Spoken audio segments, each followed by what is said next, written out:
नमस्कार। आज हम जायशीकृत पद्मावत जो 1540 ईस्वी में जिसका प्रकाशन हुआ था। जायसी का जो पद्मावत है, पद्मावत का नागमती व्यूह खंड पाठ्यक्रम में लगा हुआ है और उस नागमती व्यूह खंड की आज हम जो चौपाइयाँ हैं उनकी व्याख्या देखेंगे। इससे पहले का जो खंड था उस खंड में हमने जायसी का जीवन परिचय और साहित्यिक परिचय देखा था, जिसमें जो जायसी ग्रंथावली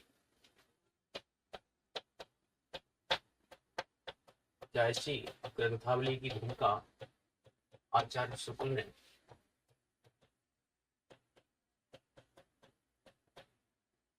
लिखी है।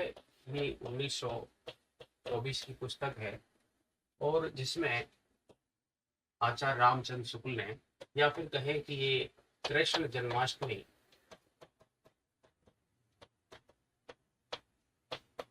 और विक्रमी संवत 1981 में इसका प्रकाशन हुआ था। यानी 1924 में जायसी ग्रंथावली की भूमिका आचार्य शुक्ल ने लिखी और उसमें जायसी के 3 ग्रंथों की बात की। एक पहला पद्मावत और दूसरा आखिरी कला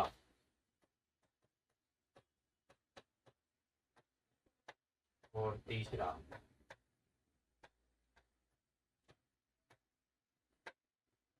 अखरावट, जिसमें जायसी की अक्षय कीर्ति का आधार स्तंभ पद्मावत है, जिसका प्रकाशन वर्ष 1540 ईस्वी है।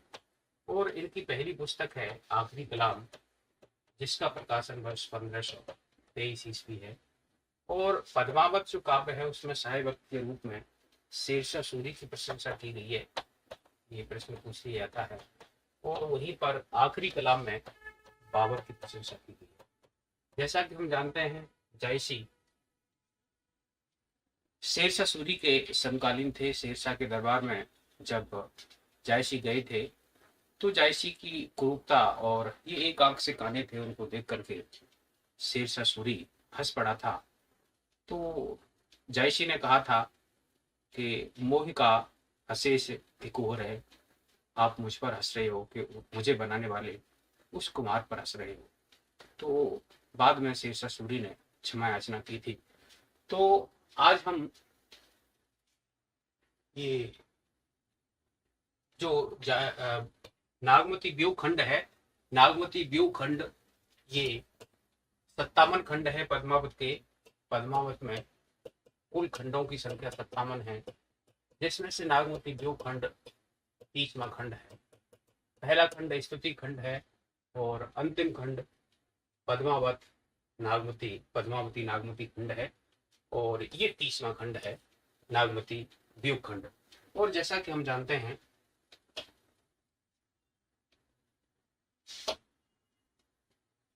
ये जो नागमती व्यूह खंड है,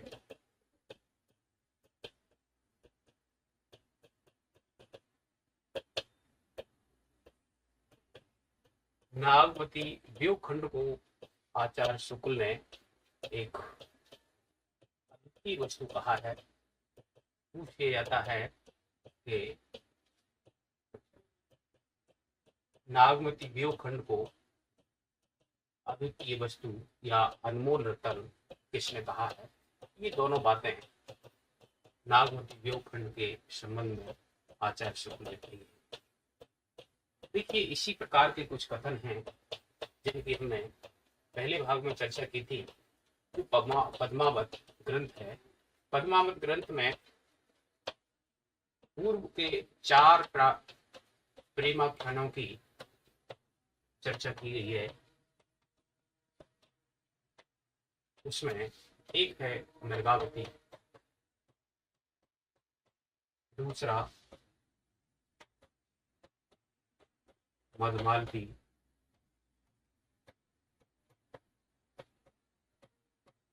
तीसरा प्रेमावती और चौथा मुक्तावती। मधुमालती और मृगावती की इनकी चर्चा बनारसीदास जैन ने अपनी आत्मकथा अर्ध कथानक में भी की है।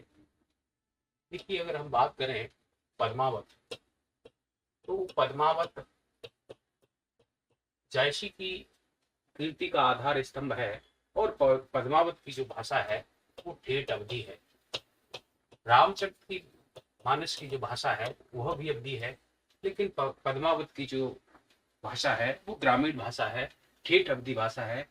आचार्य रामचंद्र शुक्ल ने पद्मावत की भाषा को ठेठ अवधि और ग्रामीण अवधि कहा है। वहीं पर जो रामचरितमानस की भाषा है वह तत्सम प्रधान है। साहित्यिक अवधि कहें तो हम रामचरितमानस और ठेठ अवधि कहें तो पद्मावत। पद्मावत को एक देखिए जगमगाता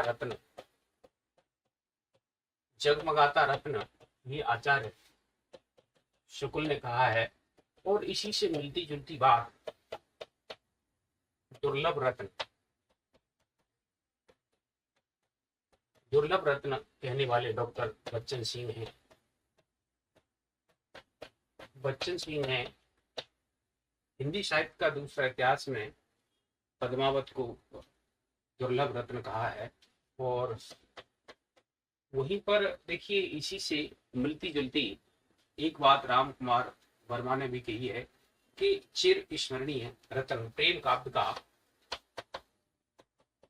चिर स्मरणीय रत्न, ये डॉक्टर राम कुमार वर्मा ने कहा है।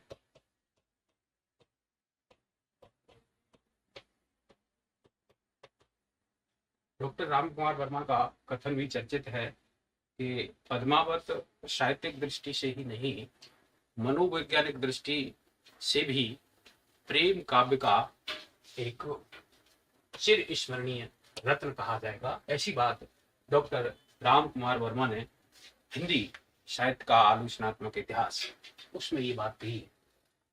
तो हम जानते हैं कि पद्मावत में कुल जो सर्ग हैं, अध्याय हैं, उन्हें खंड कहा गया है और खंडों की संख्या 57 है। जिसका जो प्रथम खंड है, प्रथम खंड स्तुति खंड के नाम से है और अंतिम खंड पद्मावती नागमती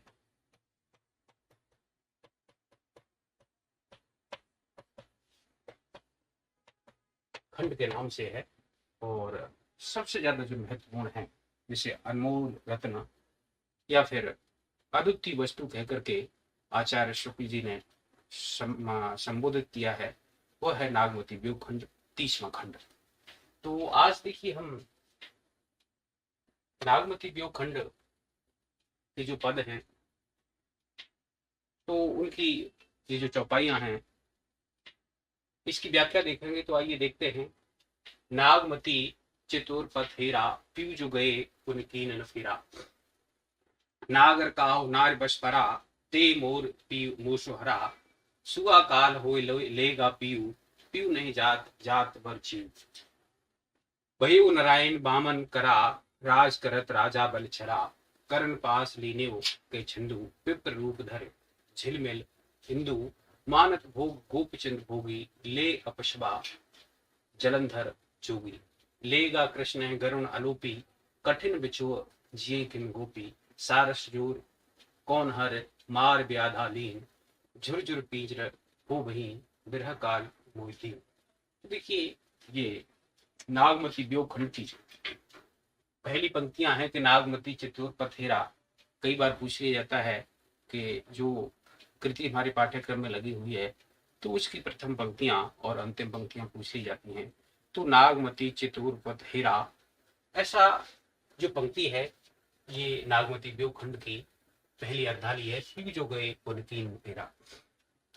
इसमें देखिए पद्मावत को दो भागों में विभाजित किया है आलोचकों ने। जो पहला भाग है वह पहला भाग काल्पनिक है और जो दूसरा भाग ऐतिहासिक है। और इसको समासूक्ति कहा गया है। समासूक्ति का मतलब ये होता है, समास का मतलब होता है संक्षिप्त, यानी संक्षिप्त में कोई भी बात की जाए लेकिन उसके एक से ज्यादा अर्थ निकले तो वहां पर समासूक्ति अलंकार होता है। मित्रों, जहां पर प्रस्तुत के साथ साथ एक कोई दूसरा अप्रस्तुत अर्थ भी साथ साथ निकलता चले तो उसे समासुक्ति कहते हैं। जैसा कि हमने अलंकार जब पढ़े थे उस समय इसकी चर्चा की थी। और अप्रस्तुत प्रशंसा जो अलंकार होता है या अनुक्ति अलंकार होता है, उसमें अप्रस्तुत के माध्यम से प्रस्तुत की जो संदर्भ का विषय होता है उसकी बात की जाती है। दोनों में अंतर ये है।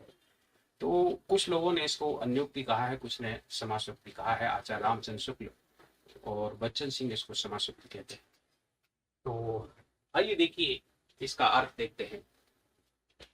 इसका अर्थ देखने से पहले हम थोड़ा बात करें कि पद्मावत की जो कथा है वह कथा है, देखिए, ये चित्तौड़ का राजा रतन सेन है।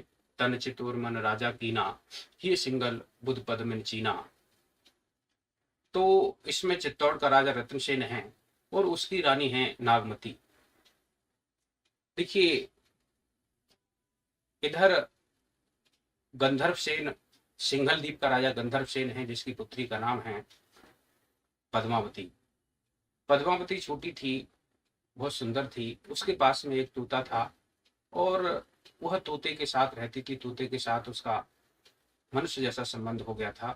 और जब वह बड़ी हुई तो उसको चिंता हुई कि शादी नहीं हो रही है, शादी नहीं की गई है। तो फिर उस तोते ने कहा कि अगर आपकी आज्ञा हो तो मैं देश देशांतर में घूम करके आपके योग्य वर की तलाश करूं।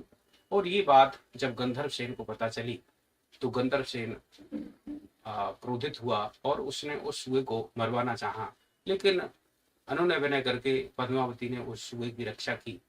और उसके बाद उस तोते को लग गया कि किसी न किसी दिन मुझे ये राजा मार देगा, इसलिए मौका पा करके वह वहां से सिंगल द्वीप से निकल आता है और एक बहेलिया पकड़ लेता है और जिसे राजा खरीद लेता है रतन सेन। और रतन सेन अपने घर ले आता है। जब नागमती के पास में जब सुआ है तो सुए से नागमती पूछती है कि संसार में क्या मेरी बराबर भी कोई सुंदर औरत है। तो वो कहता है कि पद्मावती के बराबर आप कुछ भी नहीं हो। तो नागमती सोचती है कि अगर ये बात राजा रतन सेन के सामने इस तोते ने कह दी तो निश्चित रूप से रतन सेन उस पद्मावती को लेने के लिए, उसके साथ ब्याह करने के लिए चला जाएगा और फिर मेरी जो यहाँ पर बूझ हो रही है वह मेरी बूझ नहीं रहेगी। तो उसको मरवाना चाहा, लेकिन उसको, तोते को, उसकी जो दासी थी, दासी ने किसी प्रकार से मारा नहीं। और जब पता चला कि तोता को छिपा दिया गया है तो उसने पूछा, नाराज राजा रत्न सिंह नाराज हुआ कि तोता कहाँ है। फिर दासी ने सारी बात बता दी तो उसने तोते से पूछा तो तोते ने सारा हाल बता दिया कि सिंगल द्वीप की राजकुमारी जो पद्मावती बहुत सुंदर है। तो राजा रतन सेन अपने कुछ राजकुमारों साथियों को साथ लेकर के वह जाता है और काफी कठिनाइयों के बाद वह पद्मावती को से विवाह करने के बाद लेकर के आता है। तो इसी बीच में देखिए जब वो गया सिंगल द्वीप तो जो नागमती है, नागमती अपने पिया के वियोग में काफी व्यथित होती है। और उसी संदर्भ में ये जो पंक्तियां हैं, ये पंक्तियां कही गई हैं कि राजा एक बार यहाँ से चला गया लेकिन लौट करके वह नहीं आया। तो 12 मासा पद्धति पर इसमें नागमती के विरह का चित्रण किया गया है। और इसमें जो विरह का चित्रण है वह आषाढ़ मास से किया गया है। जैसा कि हम जानते हैं कि 12 मासा का सबसे पहले जो वर्णन मिलता है, अगर हम बात करें 12 मासा का सबसे पहले नेमनाथ चर्यो,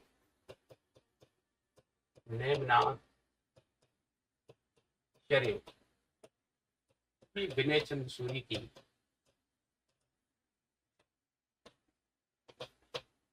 कृति है। इसमें सबसे पहले 12 मासा का वर्णन मिलता है। ये देखिए, ये अपभ्रंश की है।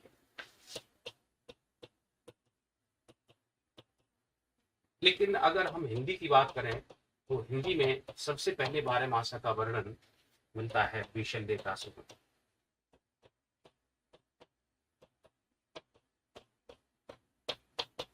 और भीषण देव रासु में 12 मासा का वर्णन कार्तिक मास से शुरू होता है, जबकि सुव्यवस्थित रूप से 12 मासा का वर्णन जायसीकृत पद्मावत में मिलता है। और पद्मावत में 12 मासे का प्रारंभ आषाढ़ मास से होता है। ये ध्यान रखने वाली चीज है। पूछा जाता है कि किस मास से प्रारंभ हुआ है, तो देखिए उसी के संदर्भ में नागमती ब्रह्मवता से पीड़ित है और अपने पति का स्मरण कर रही है, और उसी संदर्भ में ये कई उदाहरणों के माध्यम से, पौराणिक उदाहरणों के माध्यम से ये बात कह रही है कि जो मेरा प्रीतम है वो चला गया और फिर वो लौट करके नहीं आया, और इस सारी फफूंद की जड़ ये तोता था, हीरामन तोता था। तो देखिए नागमती चित्तौर पथेरा, चित्तौर माने चित्तौड़, पथ माने रास्ता, हीरा माने देख रही है, पी जो गए, पुन पुन माने पुनः, कीन फेरा। तो नागमती कह रही है कि नागमती चित्तौड़ पथ हीरा, नागमती चित्तौड़ का जो रास्ता है पति के आने का, उस पति के आने का रास्ता देख रही है, प्रतीक्षा कर रही है, और कह रही है कि पीयू जो गए पुन कीन फेरा, एक बार मेरे प्रीतम चले गए तो दोबारा उन्होंने लौट करके, फिर हमारे लौट करके खबर नहीं ली। नागर काहो नार बस परा, नागर कहते हैं चतुर, नार माने स्त्री, बस माने उसके मुंह पास में, ते मोर पीयू मुंह सो हरा, ते माने उसने, मोर माने मेरे पिया को, मुंह से माने मुझसे, हर लिया यानी छीन लिया, यानी मेरा जो प्रियतम है वह किसी चतुर नारी के मुंह पास में फंस गया है, और उसी स्त्री ने मेरे पति को मुझसे छीन लिया है। तो यहाँ पर देखिए असूया नामक संचारी भाव है। सुआ काल कोई लेगा पीऊ, पीऊ नहीं जात जात वर जीव, और सुआ कहते हैं तोते से। और नागमती कह रही है कि सुआ काल हो लेगा पीऊ, जो तोता है मेरे लिए काल बन गया, काल हो गया, और वही मेरे पिया को मुझसे ले गया, यानी उसने मेरे पिया को मुझसे दूर कर दिया। पीऊ नहीं जात जात वर जीव, स्त्री का पति के अभाव में जीवन नहीं रहता है। वह जिस विरह व्यथा का अनुभव करती है, उस विरह व्यथा का अनुमान करती हुई वो कह रही है कि पीऊ नहीं जात, मेरा प्रियतम मुझे छोड़ करके नहीं जाता, जात बर माने भले हूं, जीव माने प्राण, मेरा प्रीतम मुझे छोड़ करके नहीं जाता, भले ही मेरे प्राण चले जाते। भयो नारायण बामन करा, बामन करा, करा माने का, बामन माने बामन का अवतार। देखिए ये देखिए पौराणिक आख्यान है। पौराणिक आख्यान में राजा बलि था, राजा बलिदानी था, और भगवान विष्णु बामन का रूप धारण करके दान मांगने के लिए चले गए थे। तो भगवान विष्णु ने राजा बलि से बाली अलग है, वो सुग्रीव का भाई था, और ये बलि है, राजा बलि से 3 डग पृथ्वी मांगी, और 3 डग पृथ्वी में तीनों लोगों को नाप लिया था।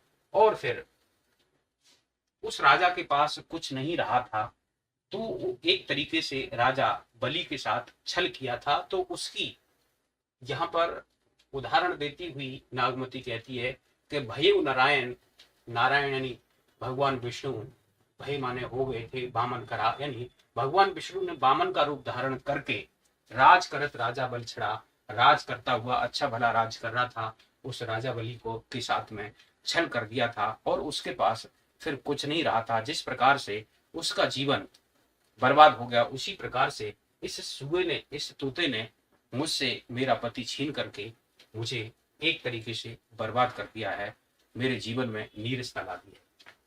करण पास लीनेव के छंदु के माने करके और छंदु माने छल छद्म। करण करण माने महाभारत का पात्रदानी करण, पास माने पास से, कर्ण के पास से, लीनेव के छंदु यानी छल छंद करके लिया, विप्र रूप, विप्र माने ब्राह्मण का रूप धारण कर, झिलमिल, झिलमिल माने कवच, इंदु माने इंद्र। देखिए यहाँ पर जायसी ने छंद का तुक मिलाने के लिए इंद्र के लिए इंदु किया है, जो आचार्य रामचंद्र शुक्ल ने इसे एक कमजोरी सिद्ध किया है जायसी की, कि इस प्रकार के कई ऐसी चीजें मिलती हैं जो हमें तुलसीदास कृत रामचरितमानस में इस प्रकार की अशुद्धियां, इस प्रकार की व्याकरणिक भूलें नहीं मिलती, जैसी जायसी के पद्मावत में मिलती हैं।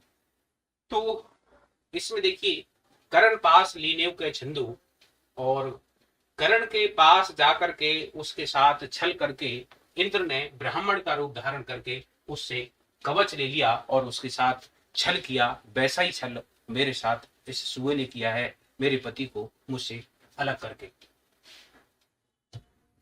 आगे देखें, मानत भोग गोपी चंद भोगी, ले अपसवा जलंधर जोगी। अपसवा माने है चला गया। देखिए यहाँ पर आचार्य रामचंद्र शुक्ल ने जिन शब्दों का अर्थ किया है, उन शब्दों का अर्थ ये परीक्षा में हमसे पूछा जा सकता है, तो ध्यान रखें। मानत भोग गोपी चंद भोगी, राजा गोपी चंद थे। मानत माने मना रहे थे, भोग कर रहे थे, अच्छी तरह से भोगों का भोग कर रहे थे, राजा थे। ले अपसबा जलंधर जोगी, लेकिन जालंधर जोगी उनको साथ लेकर के चला गया। उसी प्रकार मुझसे मेरे पति को लेकर के सुआ तोता चला गया। लेगा कृष्ण है गरुण, गरुण माने गरुण का संदर्भ यहाँ पर अक्रूर के लिए आया है। अक्रूर मथुरा से आकर श्री कृष्ण और बलदेव को मथुरा से गोपियों से छीन करके लेकर के गए थे, तो उसी का जिक्र है कि लेगा कृष्ण है, कृष्ण को अक्रूर लेकर के अलोप कर गया, यानी उनका लोप कर दिया, यानी लेकर चला गया। कठिन बिछुओ जिये किम गोपी, अब उन कृष्ण के ऐसे कठिन बिछुओं में, उनके विरह में गोपियां कैसे जीवित रहती, काकूपक रूपती है। यानी गोपियों के लिए कृष्ण के वियोग में जीना बड़ा मुश्किल हो गया। सारस जोरी कौन हर, मार ब्याधा लीन, झुरझुर पिंजर हो भई बिरह काल मोदीन। ये सारस, देखिए सारस पक्षी होता है, उसकी जोड़ी होती है नर और मादा की। उसमें ऐसा प्रचलित है कि उनमें से अगर किसी प्रकार से एक पक्षी अलग हो जाता है, एक पक्षी मर जाता है, तो दूसरा उसके वियोग में जिंदा नहीं रहता, अपने प्राण दे देता है। तो ये सारस की जोड़ी कौन है? सारस की जोड़ी नागमती और राजा रतन सेन की जोड़ी है। सारस जोड़ी कौन हरी, मार ब्याधा लीन। ये सारस की जोड़ी का किसने हरण कर दिया है? मार ब्याधा, यानी एक पक्षी को मार करके विपत्ति मोल ली है, ऐसा किसने किया है? काक बकृति। झुरझुर पींजर हो भई बिरह काल मोदीन, और झुरझुर माने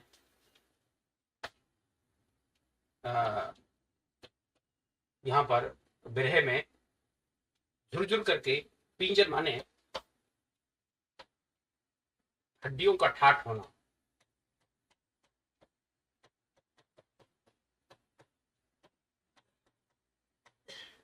पिंजर होना, इसमें हड्डियां हड्डियां रह जाती हैं, रक्त मांस नहीं रहता है। तो उसकी यहाँ पर बात कही है कि झुरझुर पिंजर हो भई, यानी उस रत्न सेन के ग्रह में झुरझुर करके मैं हड्डियों का ढांचा हो गई हूँ। बिरह काल मोदीन, और मुझे बिरह का ये समय देखने को मिला है। तो देखिए यहाँ पर सारस जोड़ी कौन हरे, तो यहाँ पर ये जो अलंकार है, ये सारस से अर्थ हम लगा सकते हैं कि सारस और जोड़ी की बात कही गई है, लेकिन यहाँ पर जो प्रस्तुत है, यहाँ पर जो नागमती है, जो रतन सेन है, उनका उल्लेख नहीं किया गया। ये सारस की जोड़ी के अप्रस्तुत के माध्यम से प्रस्तुत का कथन होने से यहाँ पर अप्रस्तुत प्रस्तुत अप्रस्तुत प्रशंसा अलंकार है, या फिर इसी को अन्योक्ति अलंकार भी कहते हैं। तो ये अंत वाले पद में अप्रस्तुति प्रशंसा अलंकार है। तो एक बार पुनः देख लेते हैं। नागमती चित्तौड़ पथेरा, नागमती चित्तौड़ में अपने पति के आने की प्रतीक्षा कर रही है। पीयू जो गए पुन कीन फेरा, पिया जो एक बार चले गए तो दोबारा उन्होंने लौट करके नहीं देखा। नागर काहू नार बस बसा, मेरा प्रीतम किसी चतुर स्त्री के वश में हो गया। ये प्रीतम का दोष नहीं है, ये किसी स्त्री ने मेरे पति को अपने मोह पास में फंसा लिया है। ते मोर पीयू मुंह सुहरा, उसी ने ही मेरे पिया को मुझसे हर लिया है, दूर कर दिया है। असूया नामक संचारी भाव है। सुआ काल हो लेगा पीयू, सुआ काल बनकर के मेरे पति को ले गया। पीयू नहीं जात जात पर जेहू, मेरा पिया मुझसे अलग नहीं होता, पिया नहीं जाता, भले ही मेरे प्राण चले जाते, वह ज्यादा अच्छा था। लेकिन ये जो विरह की स्थिति है, ये विरह की स्थिति मेरे लिए बड़ी ही खेदजनक है। भयो नारायण बामन करा, और जिस प्रकार से भगवान विष्णु ने बामन करा, बामन का रूप धारण करके राज करते हुए, अच्छा भला राज करते हुए राजा बलि के साथ में छल किया, उसका राज ले लिया, उसी प्रकार से सुआ ने मुझसे मेरा पति छीन करके मेरे साथ में धोखा किया है। करण पास लीने के छंदू, और करण के पास छल छंद करके इंद्र ने विप्र का रूप धारण करके उससे कवच लेकर के उसके साथ जो छल किया, उसी प्रकार इस तोते ने मेरे साथ छल किया। मानत भोगी भोग गोपीचंद भोगी, और जो राजा गोपीचंद था वो अनेक प्रकार के भोग आनंद कर रहा था, भोग मना रहा था। ले अपस्वा जलंधर जोगी, लेकिन जालंधर जोगी आया और वो लेकर के चला गया। और उनकी रानियां गोपीचंद के विरह वियोग में किस प्रकार की उनको पीड़ा हुई, ऐसी पीड़ा रतन सेन के जाने पर, मेरे पति के जाने पर मुझे हो रही है। लेगा कृष्ण गरुण अलोपी अक्रूर, ब्रज से कृष्ण को अलोप करके ले गया। कठिन बिछो जिए के मुंह, तो फिर ऐसे कठिन वियोग में गोपियां कैसे जीती। काकव कृत्य लंका सारस जोरी कौन हर, मार व्याधा लीन, झुरझुर पीजर हो भई बिरह काल मोदीन। तो सारस की जोड़ी का किसने हरण किया है, और किसने एक पक्षी को मार करके व्याधा यानी विपत्ति मूल लिए।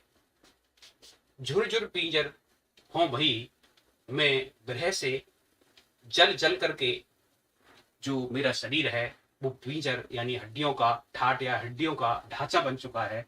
ये विरह काल मुझे देखने को मिल रहा है। अंतिम पंक्ति में अप्रस्तुत प्रशंसा या अन्योक्ति अलंकार है। देखिए मित्रों, यहाँ पर अगर हम बात करें इसकी भाषा की, तो भाषा ठेठ अवधि है।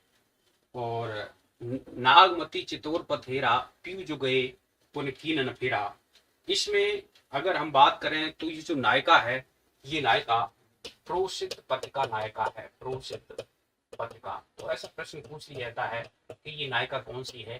प्रोसित पथिका नायिका है। प्रोसित पथिका का अर्थ होता है जिसका पति विदेश में चला गया हो। तो इसमें प्रोसित पथिका नायिका का चित्रण है। और साथ ही अगर हम बात करें कि जो दूसरी पंक्ति है, नागर काहू नार बस परा, तो किसी औरत के बस में मेरा पति पड़ गया है। तो पूछ लिया जाता है कि इन पंक्तियों में कौन सा संचारी भाव है। तो जहां पर सौत या डाह होता है वहां पर असूया नामक संचारी भाव होता है। तो दूसरी पंक्ति में असूया नामक संचारी भाव है। और इसकी जो भाषा ठेठ अवधि है। और देखिए इसमें चिंता नामक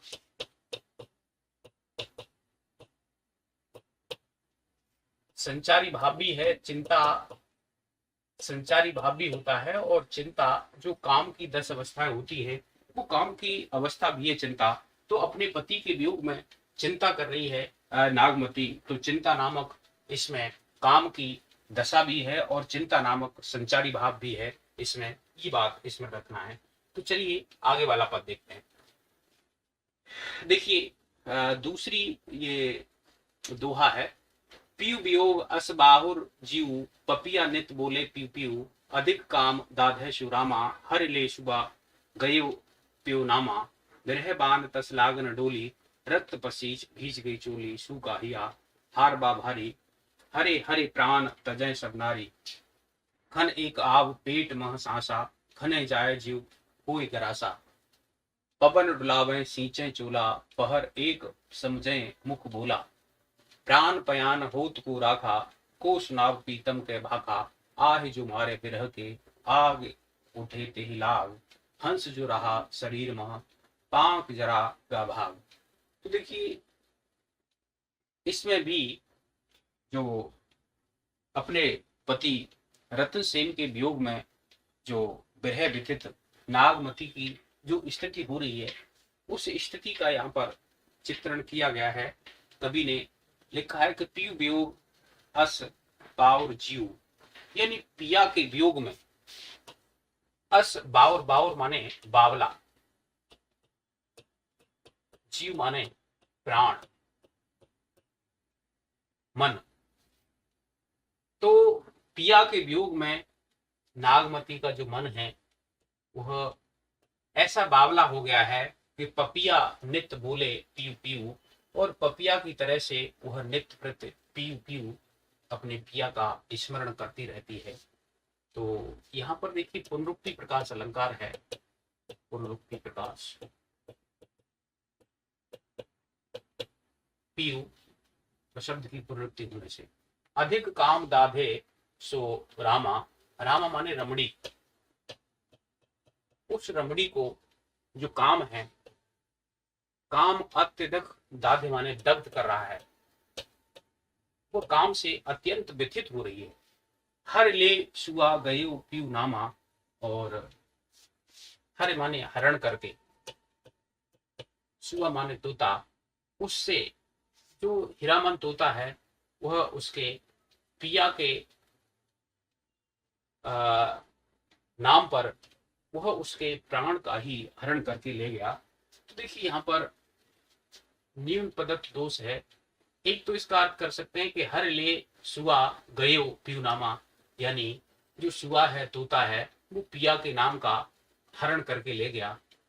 लेकिन उससे थोड़ा सा और सटीक अर्थ अगर हम लगाएं तो इसका थोड़ा ये अर्थ ज्यादा ठीक बैठेगा कि हर ले सुआ गयो पीयूनामा, यानी जो तोता था वो तोता पिया के नाम पर मेरे प्राण का ही हरण करके ले गया। ये थोड़ा सा अगर प्राण और लगा दें इसमें तो वो ज्यादा अर्थसम्मत बैठेगा।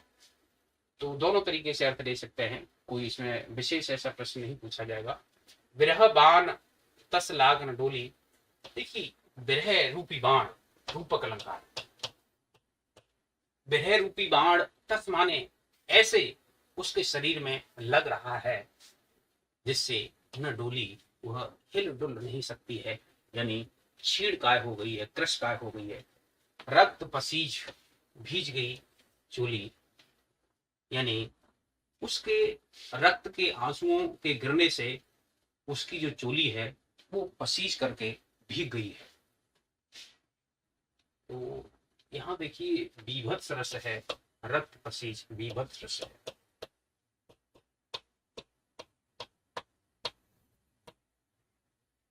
देखिए ये बीभत्स रस, ये रक्त पसीज, ये चीजें जो प्रेमाख्यानक परंपरा के जो काव्य हैं उनकी विशेषता है, उसमें रक्त वगैरह इसकी बात की जाती है। सूखा हिया हार बा भारी, और विरह से व्यथित होकर के उस नागमती का हृदय हृदय सूख गया है, और उसके गले में जो हार लटका हुआ है वह भी उसे भारी प्रतीत हो रहा है। अत्युक्ति अलंकार है।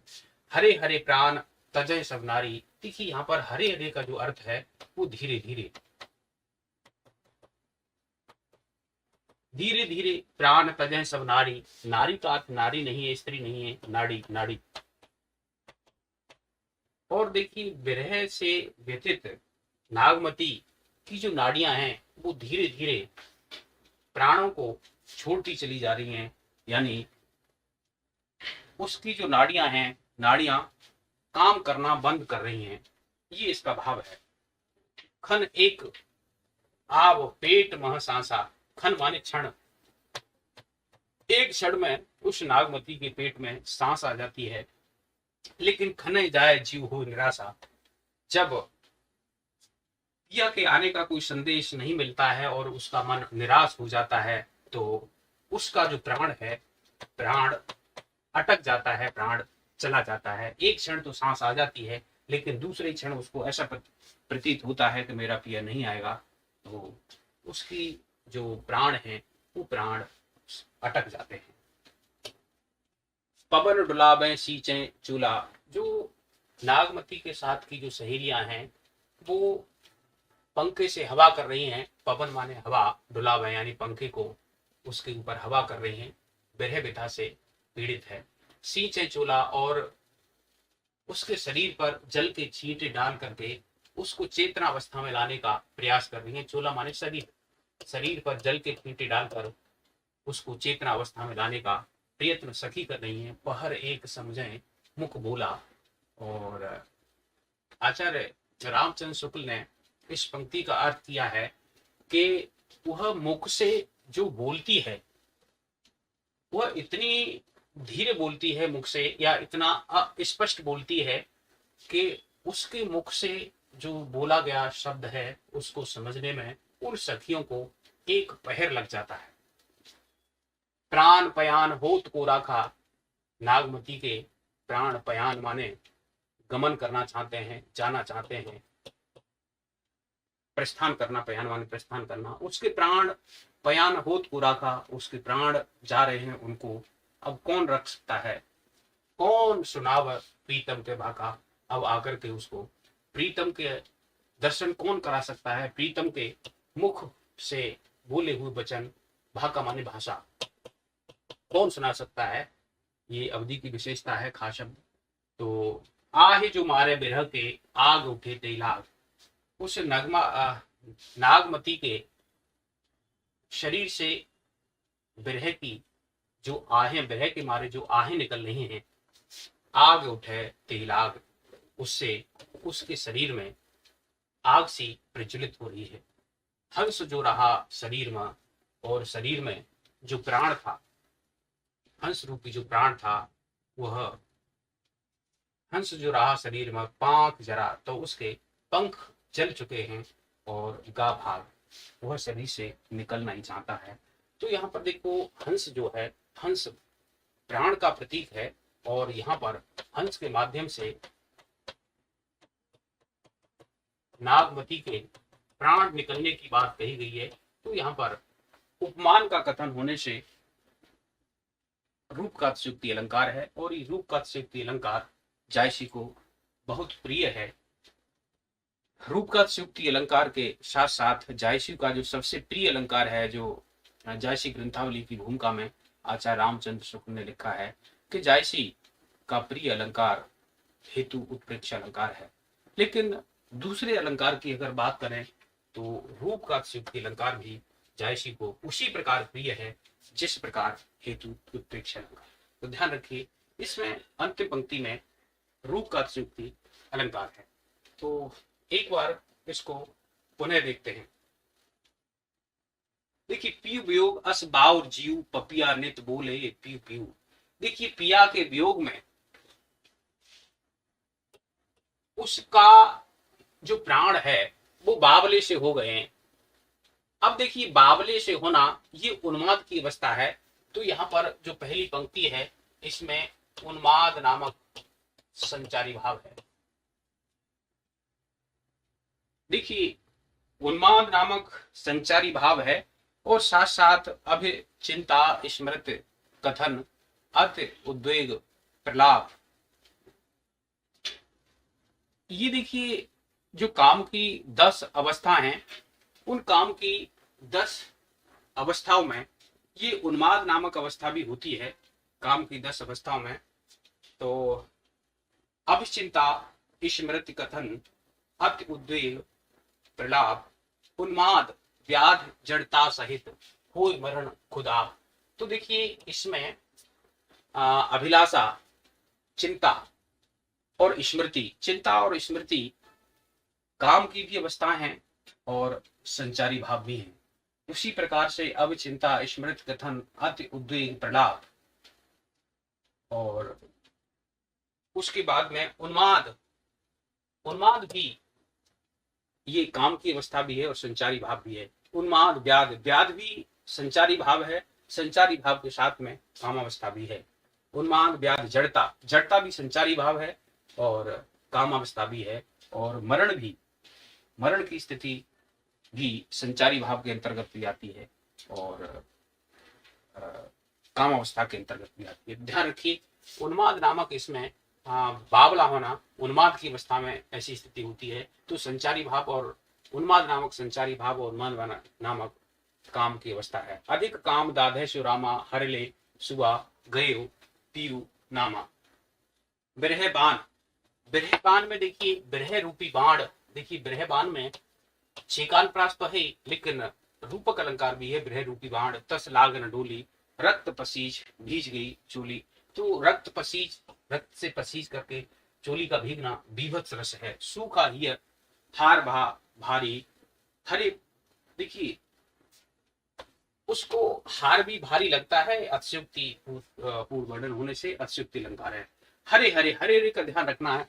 यहाँ पर हरे हरे का अर्थ हरा नहीं है रंग, ये धीरे धीरे है। धीरे धीरे प्राण तजन सब नाड़ी, उसकी जो नाड़ियां हैं वो नाड़ियां धीरे धीरे वह अचेतनता की अवस्था में आ रही है। खन एक, खन माने क्षण, एक सांस आती है और खने जाए, पीऊ जाए, हो निराशा। तो यहाँ पर देखिए, हम देख सकते हैं कि हर हर प्राण तजें सब नाड़ी। तो यहाँ पर प्राणों का तजना होने से ये मरण नामक संचारी भाव है इसमें और मरण नामक काम अवस्था भी है। खन एक, आग पेट में सांसा खने जाए, जीव हुई निराशा। पवन डुलावे सींचे चूल्हा, पहर एक समझे मुख बोला। देखिए, मुख से जो बोली, अब है क्या यहाँ पर, पहर एक समझे मुख बोला। अब देखिए, स्त्री, स्त्री है तो यहाँ से मुख बोली, यानी मुख से जो वह बोली उसे समझने में एक पहर का समय सखियों को लग जाता है, ये इसका अर्थ है। लेकिन मुख बोला, मुख बोला से यहाँ पर लिंग दोष आ गया। और लिंग दोष जैसा कि हम जानते हैं, जब व्याकरण संबंधी कोई भी अशुद्धि होती है तो वहां पर च्युत संस्कृति दोष होता है। च्युत संस्कृति दोष होता है, तो यहाँ पर च्युत संस्कृति दोष है।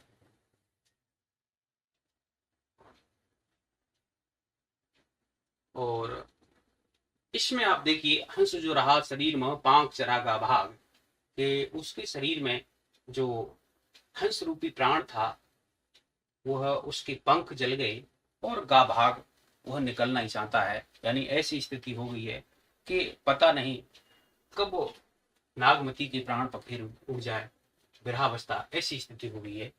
तो और आहे जो मारे बिरह के, आग उठे तेल आग। देखिए, आग कैसे उत्पन्न होती है, आग पत्थर से उत्पन्न होती है या फिर किसी उचित कारण के होने पर ही आग उत्पन्न होती है। कभी बिरह की आह से आग उत्पन्न नहीं होती। और जब हम जानते हैं कि बिना कारण के या फिर अधूरे कारण से या विपरीत कारण से या कार्य से कारण की सिद्धि होती है, तो हम जानते हैं कि वहां पर विभावना अलंकार होता है। तो इसमें चतुर्थ विभावना है।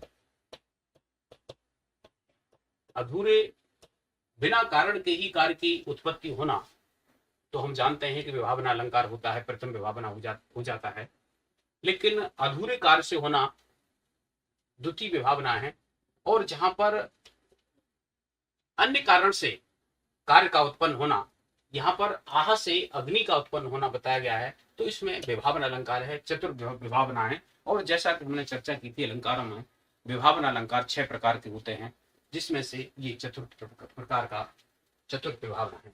तो आगे देखिए अगला पद, अगला दोहा है, पाट महादे ये नहारु समुझ जीव चित्र चेत समारू, भौर कमल संग होय मेरावा समर नेह मालत पह आवा, पपे हैं स्वात सो जस प्रीति टेक पियास बांध मन थीति, धरतय जस गगन सो नेहा पलट आव वर्षा ऋतु मेहा, पुन बसंत ऋतु आव नवेली सुरस सु मधुकर सुबेली, जिन अस जीव करस तु बारी यह तरवर पुन उठे सवारी, दिन 10 बिन जल सूख विधंसा पुन सोई सरवर सोई हंसा, मिले हैं जो बिछुरे साजन अंकम भेंट अहंत, तपन मृगसरा जे सहे ते अद्रा पलहंत। इसमें देखिए जो नागमती है, नागमती अपने पति के वियोग में ब्रह व्यथा से अत्यंत दग्ध है। उसकी सखियां उसे सांत्वना देती हुई समझाने का प्रयत्न कर रही हैं इस दोहे के अंतर्गत, और उसी संदर्भ में ये सखियों का कथन है नागमती से। सखियां नागमती से कह रही हैं कि पाट महादे यानी पट्ट महादेवी यानी महारानी, क्योंकि सबसे बड़ी रानी यानी महादेवी का पद नागमती को ही था। ये नहारू, हृदय को छोटा मत कर, सखी कह रही है कि हे पट्ट महादेवी, तुम अपने हृदय में हार मत मानो, हृदय को छोटा मत करो। समुझ जीव, अपने मन को, जीव माने मन, अपने मन को समझाओ। चित्त चेत समारो, और चित्त में चेतना को संभालो। भौर कमल संग होय मेरावा, भौर माने भ्रमर, भौरा, कमल संग होय मेरावा। देखिए यहाँ पर भौर कमल संग होय मेरावा और समर नेह मालत पह आवा, यहाँ पर अप्रस्तुत प्रशंसा अलंकार है। अप्रस्तुत प्रशंसा, अप्रस्तुत प्रशंसा का मतलब ये है कि अन्युक्ति है। अन्युक्ति मतलब यहाँ पर जो भौरा है, भौरा कौन है? भौरा ये राजा रत्नसेन है। कमल कौन है? कमल पद्मावती है। और मालती कौन है? मालती नागमती है। तो देखिए यहाँ पर भौरा कमल के संग हो जाता है, यानी भौरा कमल और कमल का साथ हो जाता है। मिरावा दोनों का मिलान हो जाता है। मिरावा माने मिलना। भ्रमर कमल के संग होकर के उससे मिल जाता है। समर नेह, समर माने स्मरण, नेह माने प्रेम। मालती, मालती एक लता होती है। पह आवा, पह माने पास। लेकिन जब उस भ्रमर को मालती से अधिक प्यार करता है भ्रमर, और जब मालती के प्रेम का स्मरण भ्रमर को होता है, तो तुरंत कमल को छोड़ करके वह मालती के पास आ जाता है। कहने का तात्पर्य ये हुआ कि राजा जो रतनसेन रूपी जो भ्रमर है, वो पद्मावती रूपी कमल के साथ मिल गया है। लेकिन जब उसे अपने नागमती रूपी मालती के प्रेम का स्मरण जैसे ही आएगा, तैसे ही वह उसको छोड़ करके नागमती के पास आ जाएगा। ये यहाँ पर अप्रस्तुत के माध्यम से जो बात कही गई है, वह बात कही गई है यहाँ पर नागमती के लिए। इसलिए यहाँ पर प्रशंसा या फिर अन्युक्ति अलंकार है। पपी है स्वाति सो जस प्रीति, जिस प्रकार से पपिया को स्वाति नक्षत्र की बूंद से प्रीति माने प्रेम होता है। टेक प्यास, बांध मन थीति। टेक माने सहना। जिस प्रकार से पपिया जो होता है, पपिया पानी नहीं पीता, उसकी ये खासियत है कि वह स्वाति नक्षत्र की बूंद का जल ही ग्रहण करता है। अगर स्वाति नक्षत्र की बूंद नहीं होगी तो वो अपने प्राण भले ही दे देगा, लेकिन दूसरे जल को वह ग्रहण नहीं करता। ये पपिया की खासियत है। तो पपिये को स्वाति नक्षत्र की बूंद से जिस प्रकार से प्रेम होता है, और टेक प्यासा वह प्यास को सहन करता रहता है, बांध मन थीति अपने मन को स्थिर करके वह प्यास को सहन करता रहता है, किसी दूसरे प्रकार के जल को ग्रहण नहीं करता। उसी प्रकार से हे रानी महादेवी नागमती, तुम अपने मन में सांत्वना रखो, तुम्हारा प्यार सच्चा है और तुम्हारा पति लौट करके जरूर आएगा। धरते जैस गगन सुनो, जिस प्रकार से धरती को आकाश से प्रेम होता है, पलट आग वर्षा ऋतुमेहा, लेकिन एक समय आने पर जो गगन है, गगन वही रतनसेन है और धरती नागमती है। पलट आव वर्षा ऋतुमेहा, और जब वर्षा ऋतु आती है तो वर्षा ऋतु में मेघ बन करके वह वर्षा करता है और धरती से मेघ के रूप में उस आकाश का मिलान होता है। यानी धरती आकाश से प्रेम करती है, तो ऐसा नहीं कि आकाश धरती से प्रेम नहीं करता है, लेकिन कुछ समय लगता है। और उसी प्रकार से रतनसेन भी तुमसे प्रेम करता है, और जब जैसे ही उसको स्मरण आएगा वैसे ही लौट करके रतनसेन अवश्य आएगा। तो यहाँ पर धरती और गगन के माध्यम से प्रकारांतर से ये रतनसेन और नागमती की बात कही गई है। तो इसमें भी अप्रशंसा अलंकार है। पलट आब वर्षा ऋतुमेहा, और पलट माने पलट करके बाद में वर्षा ऋतु आने पर मेघ बन करके वह आकाश पृथ्वी से मिलान करता है। पुण्य बसंत ऋतु आब नबेली, और नबेली माने नई, जब नई बसंत ऋतु आएगी तो हे रानी वही रस होगा जो पहले था, वही भ्रमर होगा और वही बेली होगी। बेली यहाँ पर नागमती है, भ्रमर यहाँ पर रतनसेन है, और रस वही पूर्व की खेल क्रीड़ाएं हैं जो नागमती और रतनसेन के संयोग काल का जो रस है। जिन अस जीव करस्तु बारी, यह तरबर पुण्य उठे हैं सवारी। जिन, जिन माने मत,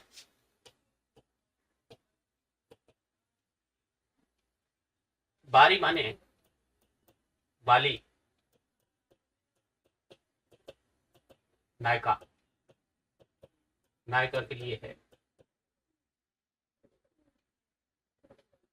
तो यहाँ पर हे बाली, जिन अस जीव करस, अरे अपने मन को तू छोटा मत कर। यह तरवर पुण्य उठी सवारी, अरे ये तेरा जो वृक्ष रूपी शरीर है, रूपक अलंकार है तरवर, यह तरवर पुण्य उठे हैं सवारी। देखिए रूपक अलंकार नहीं है इसमें, क्योंकि यहाँ शरीर नहीं दिया गया, और यहाँ पर तरवर शब्द आने से ये तरवर शरीर के लिए आया है। तो यहाँ पर रूप का अतिशयोक्ति अलंकार है। रूप का अतिशयोक्ति का अर्थ होता है जहाँ पर उपमान की चर्चा की जाती है, उपमान के माध्यम से ही जो उपमेय है, जो वस्तु है, प्रस्तुत है, उसका कथन किया जाता है। यह तरवर, यह तेरा शरीर पुण्य उठे सवारी, पुनः संभल जाएगा। ये तेरा शरीर रूपी वृक्ष पुनः उठ करके जो कुमला गया है, जो विरह वियोग से ये उमला गया है, ये पुनः संभल करके उठ खड़ा हो जाएगा, यानी पुनः इसमें चेतना आ जाएगी। दिन 10 बिनु जल सूख विधंसा, दिन 10 बिनु यानी कुछ दिन के में जल के बिना जो तालाब है वो सूख जाता है। पूरे सोई सरबर सोई हंसा, लेकिन कुछ समय के बाद में वही तालाब होता है, सरबर होता है, और वही हंसा होता है। यानी जिस प्रकार से रात के बाद दिन आता है और दिन के बाद रात आती है, उसी प्रकार से समय आने पर सारी चीजें मिलती हैं। तो कुछ दिन के लिए तो तालाब का जो जल सूख जाता है और वहां पर पूरा विध्वंस हो जाता है, तालाब नहीं रहता। तालाब का अस्तित्व तभी तक है जब तक उसमें जल रहता है, तो वहां पर हंस भी नहीं रहता। लेकिन जैसे ही वर्षा ऋतु होती है और वर्षा ऋतु के होने पर तालाब में पानी आ जाता है, तो वह सरवर का रूप धारण, तालाब का रूप धारण कर लेता है सही मायने में। और फिर वहां पर जो हंस पक्षी उसे छोड़ करके उस तालाब को चले जाते हैं, वह पुनः वापस आ जाते हैं। इसी प्रकार से अभी तेरा ये समय है, ये समय सही नहीं है, कुछ समय है, और लेकिन जब सही समय आएगा तो राजा रतन सेन तेरे पास लौट करके उन्हें जरूर आएगा।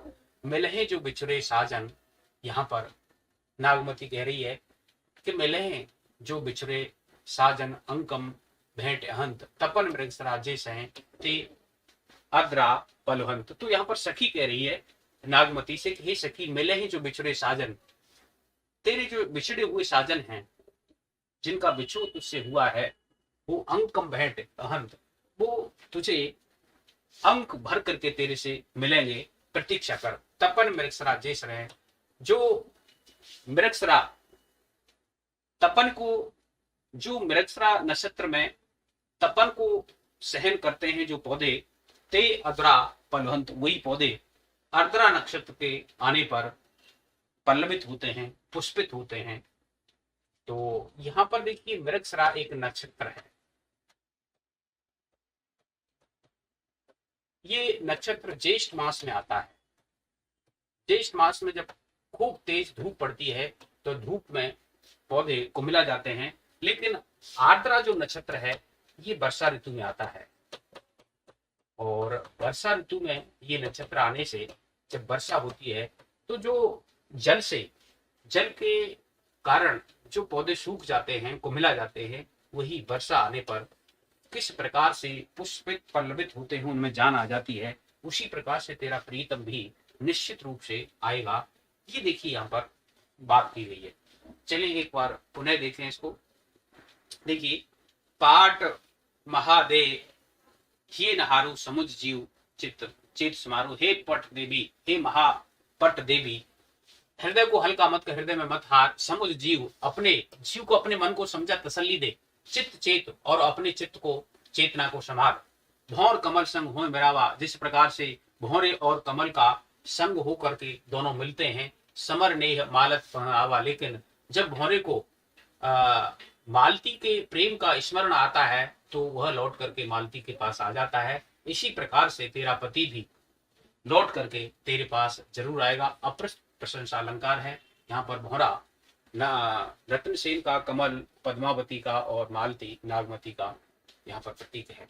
पपिये स्वाति सु जस प्रीति, जिस प्रकार से पपियों को स्वाति नक्षत्र के जल से प्रेम होता है, टेक प्यास बांध मन तिथि, और अपने मन को स्थिर करके वह प्यास को सहन करता रहता है, प्रतीक्षा करता रहता है। इसी प्रकार से तुझे भी प्रतीक्षा करनी चाहिए। इस प्रकार मन को हल्का नहीं करना चाहिए। धरती जैसे गगन से, जिस प्रकार से धरती का आकाश से प्रेम होता है, नेह माने प्रेम, पलट आल वर्षा ऋतु मेहा, लेकिन समय आने पर जब वर्षा ऋतु आती है तो मेघ के रूप में वही आकाश पृथ्वी से मिलता है और उसकी विरह व्यथा को, जलन को शांत करता है। पुण्य बसंत ऋतु आव नवेली, हे सखी, ये नवेली, नवेली मतलब नई जो बसंत ऋतु है, नई बसंत ऋतु का आगमन दोबारा होगा, और वही रस होगा, वही भ्रमर होगा, और वही लील होगी। यानी तुम्हारे पति तुम्हारे पास होंगे, और उसी प्रकार जो संयोग काल की जो खेल क्रीडाएं थी, वो रस था, वह तुम्हें निश्चित रूप से तुम्हें मिलेगा।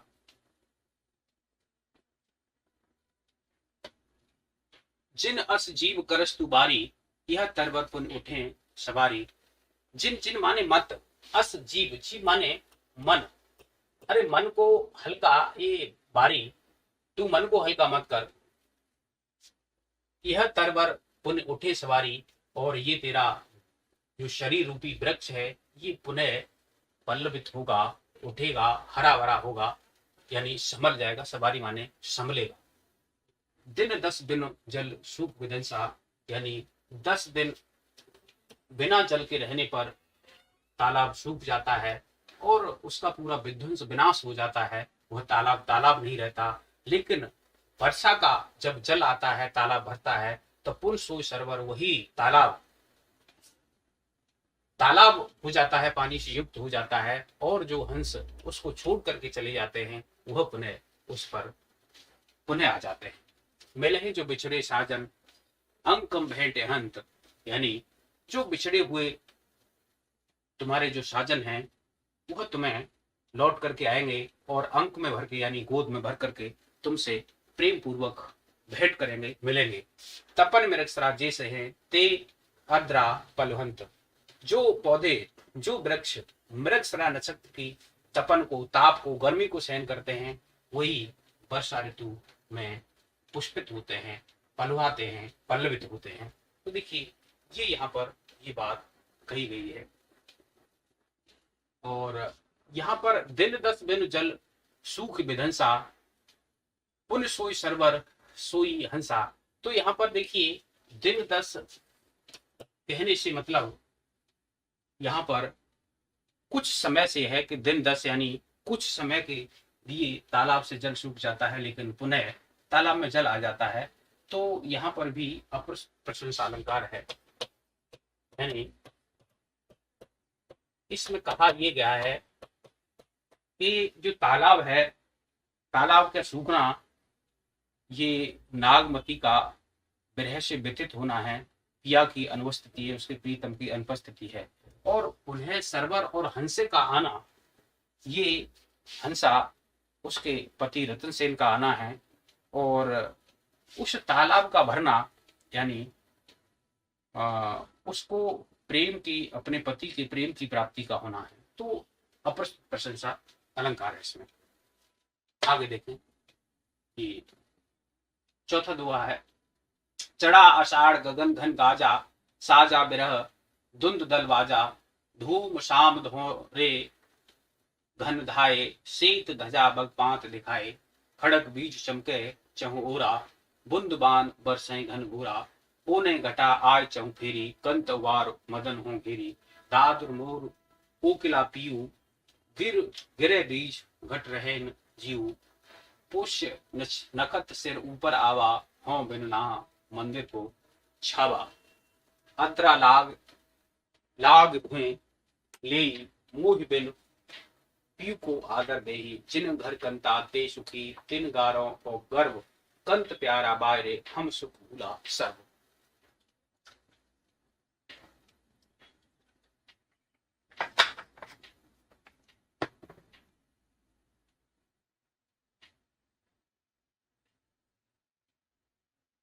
देख, चढ़ा आषाढ़ गगन घन गाजा। देखिए आषाढ़ मास चढ़ आया है, यानी आषाढ़ मास का आगमन हो चुका है। मतलब महत्वपूर्ण है कि जायसी के पद्मावत में 12 मासा का वर्णन किस मास से होता है? आषाढ़ मास से 12 मासा का प्रारंभ होता है, ध्यान रखना। और बीसल्य रासों में कार्तिक मास से होता है।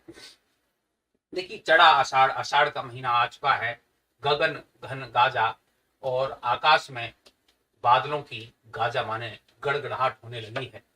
साजा बिरह धुंध दल बाजा, बिरह ने साजा माने तैयारी कर ली है, सजा लिया है। धुंध माने धुंधुभी, दल माने सेना, बाजा माने बजना। इसमें देखिए चढ़ा आषाढ़, आषाढ़ का महीना आ गया है, लेकिन गगन में घन की गर्जना होने लग गई है। देखिए आषाढ़ का महीने का चढ़ना, लेकिन कारण कहीं और कार्य कहीं, असंगति अलंकार। साजा बिरह धुंध दल बाजा, और बिरह ने धुंधुभी बजा करके अपनी युद्ध की सेना की तैयारी कर ली है। धूम धा शाम धोरे घन धाये। और देखिए जो बिरह रूपी राजा है, उस बिरह रूपी राजा के जो योद्धा हैं वो कौन है? ये बादल है। धूम, ये धूमिल। शाम माने श्यामल, काले। धोरे माने धवल या सफेद।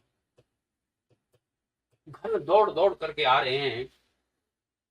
और युद्ध भूमि कौन सी? युद्ध भूमि आकाश है। उस आकाश में धूम, धूमिल, श्यामल और सफेद बादल योद्धा के रूप में दौड़ दौड़ करके आ रहे हैं। और श्वेत ध्वजा बग पांत दिखाए। और जो श्वेत माने श्वेत, ध्वजा, ध्वजा माने ध्वजा, झंडा। बग माने बग पात यानी बगलों की पंक्ति। आकाश में जो बगलों की पंक्ति दिखाई दे रही है वही मानो ऐसी प्रतीत हो रही है कि उस राजा के रथ की श्वेत ध्वजा हो।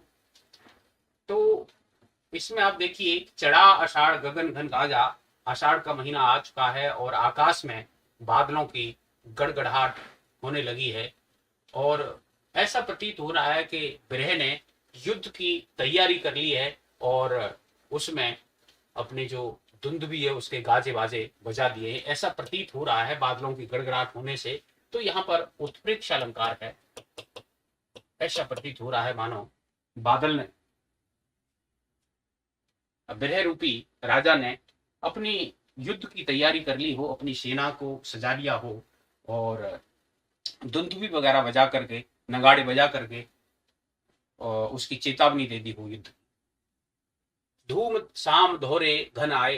देखिए, घनों का आना यहाँ पर प्रकृति का मानवीकरण है कि धूम यानी धूम, ये घनों का दौड़ना प्रकृति का मानवीकरण है। श्वेत ध्वजा बगपात दिखाए, और जो बगलों की सफेद सफेद पंक्ति है वह ऐसा प्रतीत हो रहा है कि राजा के रथ की श्वेत ध्वजा हो। खड़ग बीज चमके चंगोरा, और तल बिजली रूपी जो तलवार है वह चमक रही है, चारों ओर चमक रही है, चमके चहु ओरा। यहाँ पर छेकान प्रास अलंकार है और खड़ग रूपी, ये बिजली रूपी जो खड़ग है इसमें रूपक अलंकार है। ये जो बिजली चमक रही है वो ऐसी प्रतीत हो रही है मानो तलवारें लपलपा हो रही हूं आकाश में। आकाश क्या है? आकाश इसमें युद्ध भूमि है। बूंदबान और बूंद रूपी जो बाण है, बूंद रूपी जो बाण है, रूपक अलंकार है यहाँ पर भी। बरस है घनघोरा, और जो बूंदें घनघोर रूप से बरस रही हैं वह ऐसा प्रतीत हो रहा है नागवतियों मेरे ऊपर ये ब्रह लगातार बाणों की वर्षा कर रहा है। ओने घटा आय चहूं फेरी। ओने माने झुकी, झुकना। ओने घटा आय चहूं फेरी, यानी जो बादलों की घटाएं हैं वो झुक कर के चारों ओर फिर रही हैं। कंत उबार मदन हो घेरी, हे कंत, हे मेरे प्रियतम, मुझे उबारो, मुझे इष्ट कष्ट से मेरा उद्धार करो। मदन हो घेरी, काम देव ने मुझे बुरी तरह से घेर लिया है, मैं काम के बस हो गई हूँ। यानी जो इस प्रकार की जो वर्षा ऋतु है, वर्षा आषाढ़ का महीना है और आषाढ़ का महीना जो बादल की गड़गड़ाहट है, जो बिजली चमक रही है और जो प्रकृति के जो उद्दीपन है मेरी काम भावना को अत्यंत बढ़ा रहे हैं। दादर यानी मेढक, मोर, कोकिला, पीव माने पपिया, ये सब बोल रहे हैं। और गिरे बीज जो बिजली गिरती है, घट रहे न जीव, तो मेरे घट माने शरीर में, जीव माने प्राण। उस समय ऐसा प्रतीत होता है कि मेरे शरीर में प्राण नहीं बचेगा। उस प्रकार की जो काम से मुझे व्यथा उत्पन्न हो रही है, ऐसा प्रतीत होता है कि ये सारे जो प्रकृति के उद्दीपन हैं इनसे मेरे शरीर में प्राण नहीं रहेंगे। मैं विरह व्यथा से बड़ी दग्ध हो रही हूँ। पुण्य पुष्य नखत सिर ऊपर आवा, और देखिए 10 नक्षत्र होते हैं जिसमें पुष्य नक्षत्र की बात कही गई है। यानी पहले जो 12 मासा का वर्णन आषाढ़ मास से शुरू हुआ है और आषाढ़ मास में ध्यान रखिए ये पुष्य नक्षत्र की बात की गई है, आर्द्रा नक्षत्र की बात की गई है इसमें। तो ये पूछ सकता है कि पुष्य नक्षत्र की बात कौन से महीने में की गई है? तो आषाढ़ महीने में। पुष्य नक्षत्र सिर ऊपर आवा, पुष्य नक्षत्र का आगमन हो गया है, यानी सिर के ऊपर आ गया है। हो बिन ना, मैं बिना नाथ के मंदिर को छावा, मेरे मंदिर को। देखिए यहाँ पर जो नागमती है, नागमती ये ग्रामीण नायिका का प्रतीक है। और अवध क्षेत्र में जिस प्रकार ग्रामीण नायिका की जो स्थिति है वो इसमें हम भली भांति देख सकते हैं। तो जो वहाँ के घर होते थे, घरों पर छप्पर छाए जाते थे, तो उसकी यहाँ पर बात गई कि बिना नाद के मेरा छप्पर कौन छाएगा, मैं भीग जाऊंगी, वर्षा का आगमन हो चुका है और बिना नाद के छप्पर को छाने वाला कौन है, यानी मेरी रक्षा कौन करेगा।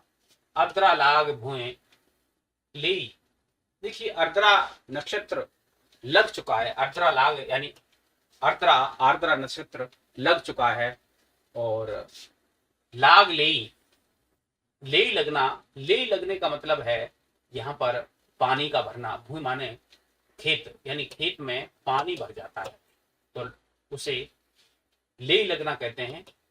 तो इसका देखिए यहाँ पर ले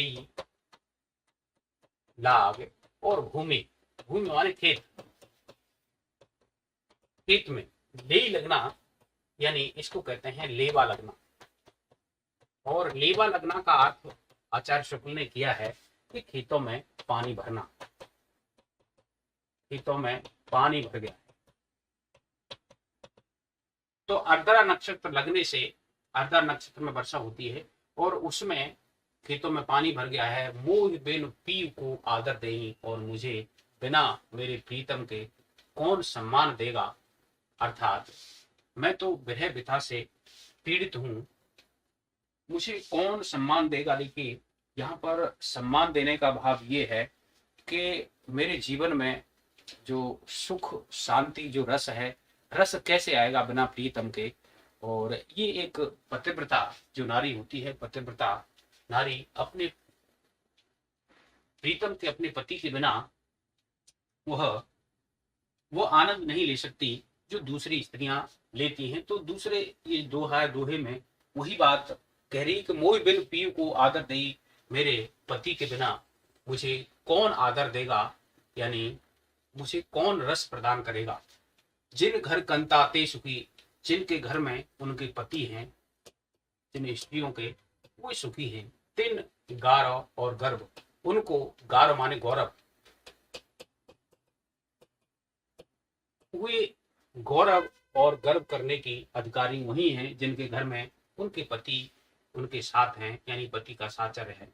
कंत प्यारा बाहरे, मेरा जो प्रीतम है वह तो बाहर है। हम सुख भूडा सर्व, हम तो सारे सुखों को तिलांजलि दे चुकी हैं। तो ये यहाँ पर नागमती का ये कथन है। तो इसमें देखिए थोड़ा सा, आप जानते हैं कि भाषा ठेठ अवधि है इसकी, और चढ़ा आषाढ़ गगन घन गाजा, आषाढ़ का महीना चढ़ चुका है और आकाश में बादल गरजने लग गए हैं। देखिए चढ़ना आषाढ़ के महीने का, और कारण तो आषाढ़ के महीने का हो रहा है और कार्य कहाँ हो रहा है, आकाश में हो रहा है। तो कारण जब कहीं अन्यत्र होता है, हृदय पीर घाव रघुवीर है, तो वहां पर असंगति अलंकार होता है।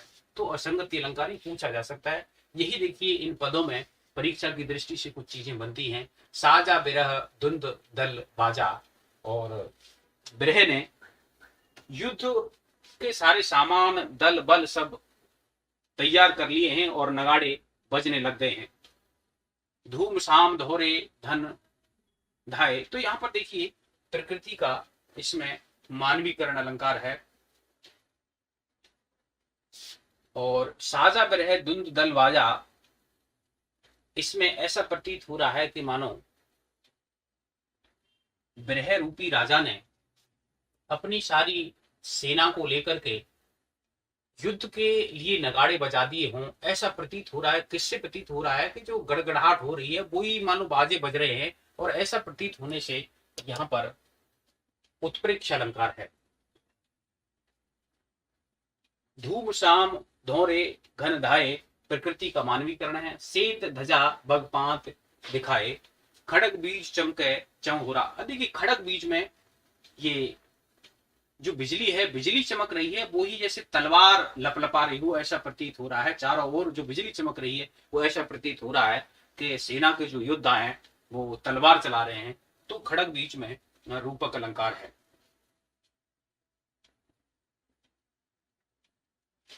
और बुंदबान बरसें घन घोरा, बुंदबान बरसें घन घोरा, यहाँ पर आप देख सकते हैं इसमें वृत्ति अनुप्रास अलंकार है। जब किसी वर्ण की आवृत्ति 2 से अधिक बार आती है तो वृत्तियन परस अलंकार होता है, और घन घोरा में 2 बार आने से छेकान प्रास अलंकार है। तो एक पंक्ति में एक से ज्यादा अलंकार हो सकते हैं। और बूंद बाण, बूंद रूपी बाण बरस हैं चारों ओर, घनघोर रूप से बरस रहे हैं, यहाँ पर रूपक अलंकार है। ओ नहीं घटा आय चौ फेरी, ओनी माने घटा चारों तरफ से झुक झुक करके आ रही हैं, कंत उबार मदन हो घेरी, हे मेरे प्रीतम मुझे इस कष्ट से, विरह वेदना से उबारो, कामदेव मुझ पर आक्रमण कर रहा है, उससे मेरी रक्षा करो। दाद और मोर कोकला पीयू, ये सब जो बोल रहे हैं वो मुझे बड़ा कष्ट दे रहे हैं, यानी प्रकृति का उद्दीपन है इसमें। गिरे गिरे तो पूछा जा सकता है कि इसमें प्रकृति का उद्दीपन है क्या।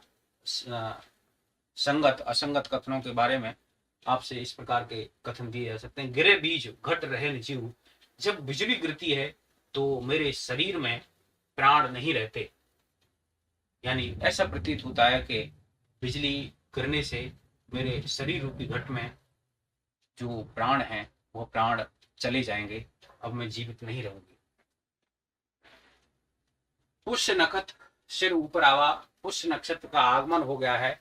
हो बिन नाहा मंदिर को छावा, और बिना मेरे प्रीतम के मेरे मंदिर को कौन छाएगा। आर्द्रा लाग लाग भूमि, आर्द्रा नक्षत्र के आने से और जो ले लग गई है भूमि, यानी खेतों में ले लग गई है, यानी खेतों में पानी भर गया है। मुंह बिन पीयू को आदर दे, देखिए जब खेतों में पानी भर जाता है और खेतों में पानी भरने के बाद उनकी जुताई होती है और उनमें बीज डाला जाता है, उसी प्रकार के कुछ भाव ये हैं कि बिना पति के जो नागमती है, नागवती अकेली है, और बिना पति के उसको ये सब भूमि में का हरा भरा होना उसको विरह से व्यथित कर रहे हैं।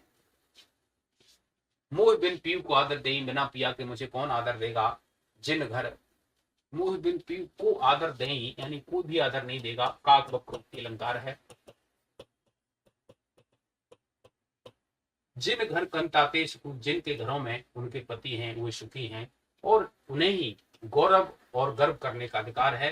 कंत प्यारा बाहरे, हम सुख भूला कर, हमारा जो पति है वह बाहर है और हम यानी मैं, ये नागमती कह रही है कि हम सुख भूला, सर्व सर्व माने सारे सुखों को हमने विस्मृत कर दिया है, अब मेरे जीवन में सुख नहीं रहे हैं। तो मित्रों ये देखिए पदों की व्याख्या थी, तो आज इतने पद देखेंगे हम। तो ये 4 दोहों का आज हमने अर्थ देखा है। अब अगले व्याख्यान में हम इससे आगे के पदों की व्याख्या करेंगे। तो आशा करता हूँ मित्रों ये व्याख्या आपकी समझ में आई होगी। तो जो लोग देख रहे हैं, जो जुड़े हैं, उनके लिए बहुत बहुत धन्यवाद। नमस्कार।